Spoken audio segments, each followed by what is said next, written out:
تو جابر رضی اللہ تعالیٰ عنہ کی حدیث سے معلوم ہوتا ہے کہ ہمیں قصر کے ساتھ اور جمع کر کے نماز پڑھنی چاہیے عرفات کے اندر، اور جب ہم نماز سے فارغ ہو جائیں، کھانے وغیرہ سے فارغ ہو جائیں، تو دعا مناجات میں لگ جانا چاہیے۔ اپنے اوقات کو ادھر ادھر گھومنے میں، جبل رحمت کو دیکھنے میں، یا اور دیگر جو پہاڑ وہاں پر موجود ہیں اس کو دیکھنے میں اپنے اوقات ضائع نہیں کرنے چاہیے، فالتو کی گفتگو نہیں کرنا چاہیے۔ یہ وہ دن ہے جب اللہ رب العالمین آسمان دنیا پر نزول فرماتا ہے، اور اللہ رب العالمین فرشتوں کو گواہ بنا کر کہتا ہے کہ یہ میرے بندے غبار سے اٹے ہوئے آئے ہیں، پراگندہ بالوں کے ساتھ آئے ہیں، ان کے کپڑے کوئی صاف ستھرے نہیں ہیں،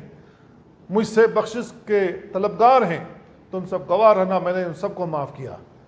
تو یہ جو دن ہے عرفے کا، یہ بڑا اہم دن ہے۔ جو شخص عرفے کے میدان میں نہ پہنچے اس کا حج نہیں ہوتا ہے۔ تو عرفے کے میدان میں پہنچنے کے بعد ہمیں اللہ رب العالمین سے دعائیں کرنی چاہیے،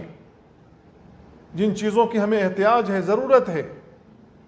ہمیں وہ ساری چیزیں مانگنی چاہیے یہاں تک کہ سورج غروب ہو جائے۔ اللہ کے نبی صلی اللہ علیہ وسلم نے جو کثرت سے دعا مانگی عرفات کے میدان میں، آپ نے بیان فرمایا خیر الدعاء دعاء یوم عرفہ، بہترین دعا عرفے کے دن کی دعا ہے۔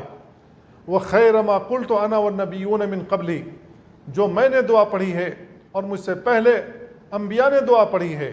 وہ ہے لا الہ الا اللہ وحدہ لا شریک لہ لہ الملک ولہ الحمد وہو علی کل شیء قدیر۔